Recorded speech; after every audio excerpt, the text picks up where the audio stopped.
You know, this Jinder Mahal stuff sent Tony Khan off the deep end this week. I guess we ought to talk about that now. Chris Jericho closed out last year as our final sad tweet winner for 2023. Tony Khan is trying very hard to make sure the title stays with AEW. He becomes our first winner for 2024. You know, it was bad enough that I had to sit here and watch WWE set that matchup for tomorrow night between Seth Rollins and Jinder Mahal. Then along comes Tony Khan to turn Jinder into some kind of hero, to where he's all anybody was talking about this week. I mean, seriously, this is the most attention that Jinder Mahal has gotten since he beat Randy Orton. It all started with a tweet from Raj Giri pointing out that Seth Rollins and Jinder Mahal do have history together going back to their days in NXT. Seth beat Jinder in the finals of the tournament to crown the very first NXT champion, which is true. It was also never brought up on Monday and does absolutely nothing to get me any more interested in their match here in 2024. But he pointed that out, and the official USA Network Twitter account, or let's be more specific here, the social media intern running the account that night, decided to have a little bit of fun at Tony Khan's expense because he just makes it so easy, and tweeted back asking what was the cage match rating. Because Tony Khan is obsessed with the match ratings on cagematch.net. And even recently at one of the press scrums, or maybe it was a press call, I don't remember, he was putting over the cage match rating that one of their shows got. I'm starting to think he might actually own a piece of the website. It's just wild that he would even be bringing that up. On Tuesday, Tony was on one. I don't know what he was on, but he was on something. He was having one of those days. He was in a mood. It was like October revisited when WWE loaded up that NXT show against Dynamite with John Cena and The Undertaker. He saw the tweet. He probably got tagged in it by all the people looking to bait him, and he took the bait because he's an easy mark. And so the owner of AEW responded to the USA Network social media intern and said, "A moral victory for USA is one win more than their world title challenger Jinder Mahal has in the past 364 days, because it has been literally a full year since he won a match. You really put AEW in our place getting Jinder Mahal in a big match on your TV show. Do it more often." Honestly, if he would have left it alone, it wouldn't have even been that big of a deal. They got a clever little dig in at him. He replied back, as is his right. He buried Jinder in the process. I mean, it's one thing for me to bury the guy. I don't know why Tony Khan felt the need to go on Twitter and bury Jinder Mahal. But that wasn't the end of it. He tweeted a double standard, and then he tagged Hook. He said, "Hook, 28-1 career record, on a winning streak, calls out the champ, a logical challenge sparks online outrage. Jinder has literally lost every single match he is in for the past year. Immediately gets a title shot. Where is the rage? Hashtag AEW Dynamite tomorrow on TBS." It reminded me of New Year's Eve. Remember New Year's Eve 3 years ago when he sabotaged his own show by tweeting something completely unnecessary in response to an interview that Big Swole did about why she left AEW. She expressed her concerns about the product not being diverse enough and the company was lacking structure.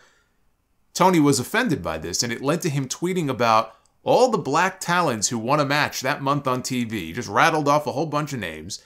And then he tacked on that the reason he let Swole's contract expire was because he felt her wrestling wasn't good enough. And he followed that with street fight tonight on AEW Rampage.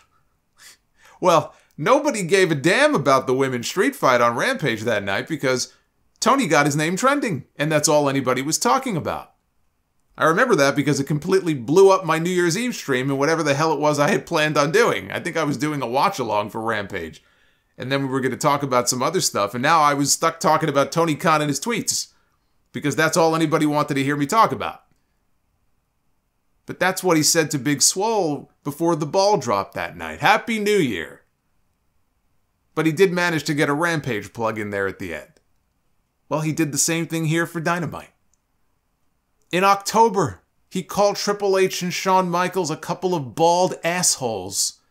He took shots at Vince McMahon's sexual misconduct allegations, and then later he dodged similar questions about Chris Jericho. This was only 2 weeks ago. He was bobbing and weaving. And then there was the AI-generated image. Remember somebody, and some rando posted an AI-generated image of Shawn Michaels. They were very generous to him on the hair, winning Booker of the Year award in The Observer. That also set him off. Which, who gives a shit? I mean, really. But when you grow up as a fan of The Observer and you grow up as a message board shit poster, this is the sort of thing that you do. And I think it's important to remember that. Tony Khan used to shit post on wrestling message boards. And if you ever wondered what it would be like if one of those people ever came into a lot of money and decided to start their own wrestling promotion, I give you Exhibit A. He consistently allows himself to be gotten to by a bunch of online trolls. He can't help himself. Now, maybe he thinks the engagement is going to be good for his brand. I think it's just the opposite. I saw one person point out, they pointed to the war between WWF and WCW. All the underhanded things they did to each other and the insults that they hurled at each other. Eric Bischoff went on Nitro and even challenged Vince McMahon to a fight that he knew he would never accept, to show up on a WCW pay-per-view to fight. I think Vince would have accepted a challenge to a fight, maybe in a parking lot somewhere, like some neutral location, because he hated Eric Bischoff that badly. But Vince McMahon was never going to accept an invitation to come to Slamboree, or whatever it was, to fight him on a WCW pay-per-view. It was stupid then, and it's still stupid to go back and watch that now. Other parts of the war between the two companies, yeah, it was a lot of fun as a teenager to watch the back and forth. These tweets are not that. It's embarrassing. And I'm sure he was sore after the Jaguars were eliminated from playoff contention last weekend. They lost 5 of their last 6 games. They had a tweet up on their account weeks ago talking about playoff tickets going on sale.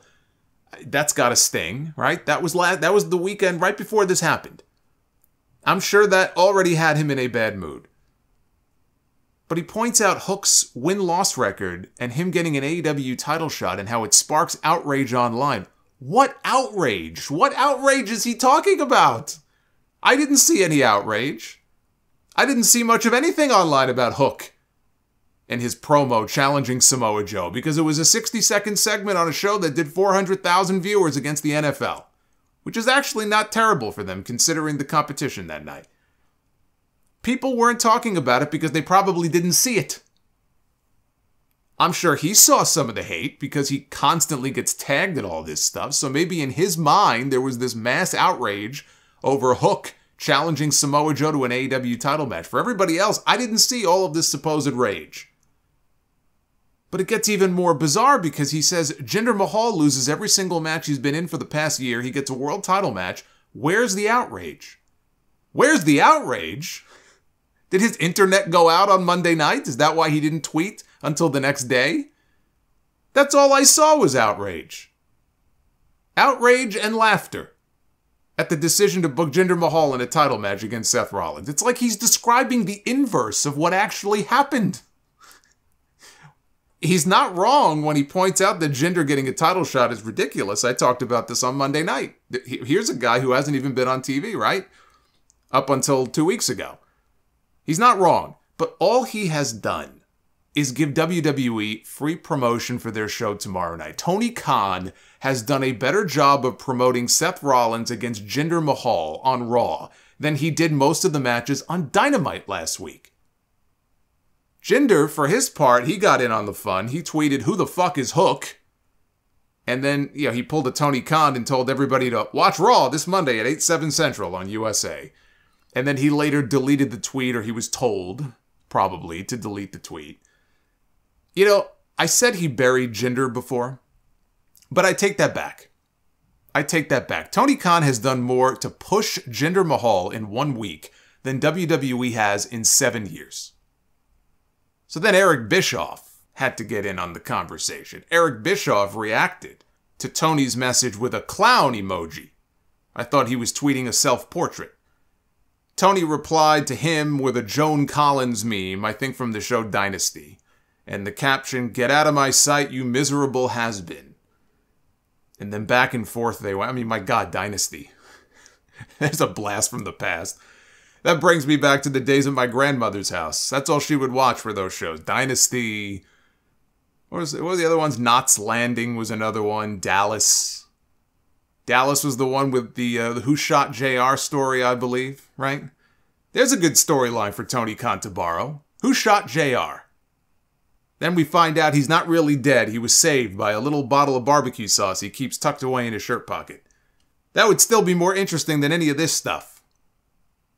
Then, it turned into an argument. We weren't done yet. It turned into an argument about Abaddon. Abaddon has entered the chat. An argument about Abaddon getting a TBS title match at World's End after barely being off television, or being on television, I should say, and Tony pointing out that Abaddon won a 4-way match to earn the shot, which he says is different than someone going a full year and losing every single match that they're in, and then getting a championship match. I mean, what are we even doing here? We're getting bent out of shape about Abaddon and Hook and Jinder Mahal? Where is Bryan Danielson when you need him? I guess the rules don't apply if you're the boss. You can't be fined. He takes this stuff personally. You know, I trace it all back to the contract tampering stuff. Those contract tampering allegations, ever since that time period, which would have been the fall, I think, of probably the year before, you know, it was around the time his mother was in the hospital. He talked about this at one of the scrums, right? They were playing games with him. He felt WWE was fucking with him. He takes all of this very personally. And maybe he has a right to.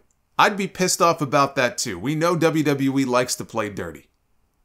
He calls AEW the challenger brand, and he really believes that. He believes that AEW is under constant attack. It's the same thing I asked MJF about. And when you look at everything through that lens, the natural instinct is going to be to react to every single thing and punch back. And sometimes it's warranted. Sometimes it's okay to do that. It's okay to punch back. This is not one of those times. It's not worth it. There is nothing to be gained by him doing this. Nothing that benefits him or his company. All it's doing is benefiting WWE. It gets him engagement on his personal account, and that engagement is not going to translate into a single new fan. It will not sell a single ticket. It will not make him a single dollar more. And just think, somewhere sitting at his desk in a lonely little cubicle is that USA Network social media intern with a grin on his face. He's texting his friend saying, "Got him."